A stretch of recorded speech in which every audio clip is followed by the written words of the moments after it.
Hello again, and welcome back to another Eduonics tutorial. In this tutorial, we're going to discuss a key feature in Adobe Photoshop. That is, working with layers. If Photoshop were to be a big dinner, layers would probably be the steak and potatoes.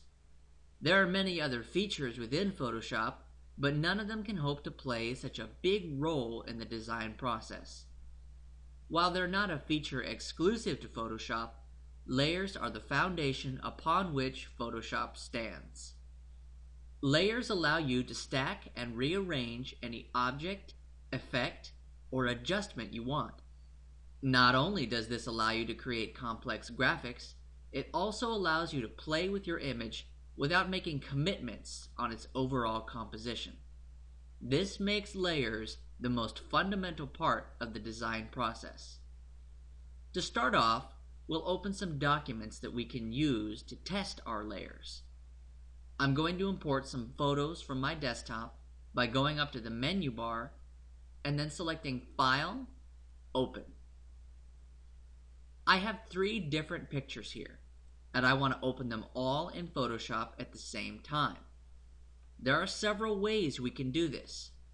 The first way is to click in this white space outside the thumbnails and drag this blue rectangle over them to select them. This way of selecting files is very straightforward. You just click and hold to draw a blue rectangle around what you'd like to select.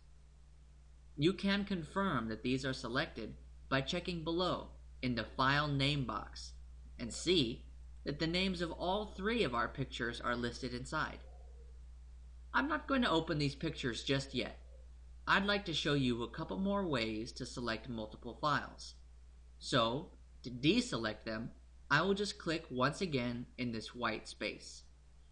The next way is to click the first file, press and hold the Shift key on your keyboard, then go all the way over to your last file, click it, then release Shift. Using the Shift key allows you to select every file between the first and the last one that you click. There's one more method I want to show you, so I'm going to click the white space again to deselect these files. Another way is to use the Control key to select individual files, one after the other. So, press and hold the Control key on your keyboard. Then we can click the first, the last, and the middle if we want. Confirm that the files are in the file name box below, and then click Open to proceed.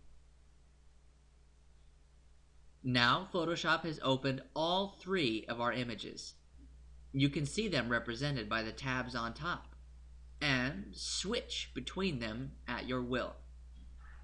If you pay attention to the Layers panel for each document, you can see that each file has one layer, representing the image that we see in our workspace. I would like to combine all of these separate documents into my one document with multiple layers. There are several ways to do this. Probably the easiest way to do it would be to make sure that we have our Move tool selected. That's the topmost tool on the Tools panel. Then click the image in our workspace and drag it to our first tab. As you drag the image onto the workspace of our first document, you may notice a change in our mouse cursor. There's a plus sign next to it now. This is your indicator that you're dragging a new layer with your mouse. I'm going to go ahead and release my mouse key to drop the new image onto my workspace. When I drop this, it's just going to drop it according to wherever I have my mouse, and not centered onto my workspace like I want it to be. I'm going to redo this in a way that drops the image directly in the center where I want it. But first, I'll delete my layer by going over to the Layers panel. You can see that my new layer is already selected. I'm going to click the layer in the blank space beside it and drag it down to the trash can icon at the bottom of the Layers panel. Then I'll release my mouse button to delete the layer. Now I'll go back up to my last document tab. Once again, with the Move tool still selected, I will drag the image over to my first document tab. Now, while holding my mouse over the workspace, I will press and hold the Shift key on my keyboard before releasing my mouse. This has placed my new image perfectly in the center of my first document, and you can see it labeled as Layer 1 in my Layers panel. I'm going to show you another easy way to bring my second document into my first one. But since we've already copied the third document into the first one, we now have no need to keep that tab around. So I'll go ahead and click the X on the tab to close it. Now that we just had the second document to worry about, I'm going to copy the contents of its layer and paste them into my first document. To do this, go up to the menu bar and press Select, and then click All right below it. Now we have a bounding box circling the contents of our workspace. This represents that the contents of this layer are selected. Then I'll go up to Edit, then Cut, to remove the contents of this layer. Now I'll go back over to the first document, and then I'll go back up again to the menu bar. I'll click Edit, and then Paste. Now the contents have been cut and pasted onto a new layer in our first document. We're going to be managing these layers within the Layers panel, so it might be a good idea to label them properly. To change the layer name, simply double-click the existing name to highlight and replace the text. I'm going to change this label to Laptop. To see the layer below it, just click the eye icon to the left of the layer thumbnail. Now we are seeing Layer 1. But it's important to realize that we still have our Laptop layer selected, and any changes we make to the layer's contents will affect the Laptop layer, even if we can't see it. Whenever you want to make a change to a layer, check the layer you have selected before proceeding. Now let's double-click the Layer 1 label to rename it to Swimming. Then I'll click the eye icon to the left of the layer thumbnail to make it invisible. But watch what happens when we double-click our bottom layer, named Background. Instead of simply highlighting the layer's label, a new layer dialog box appeared. This happened because this was the original layer when we first opened this document, and by default, Photoshop keeps this layer locked from the beginning. Now I will type a new name, Cityscape, and then click OK. You may notice that our layer's label has changed from the italicized font to this straight font that the other layers have.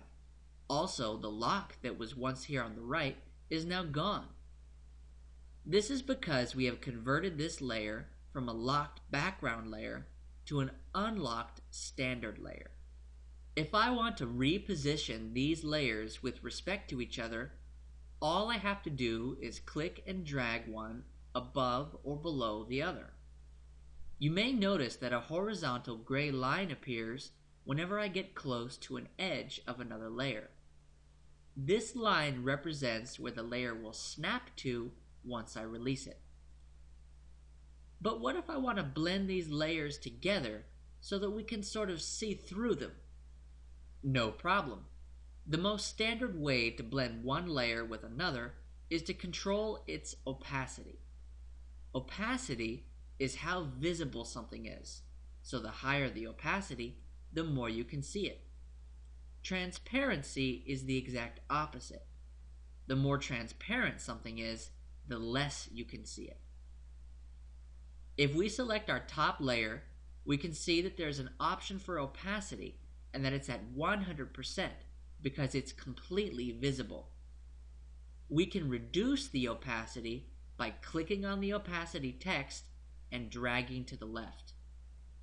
Now we can sort of see through this layer to the one below it. I'm going to delete this layer because I want to show you another neat way that you can blend layers together. To the left of opacity, there's a button that says Normal on it.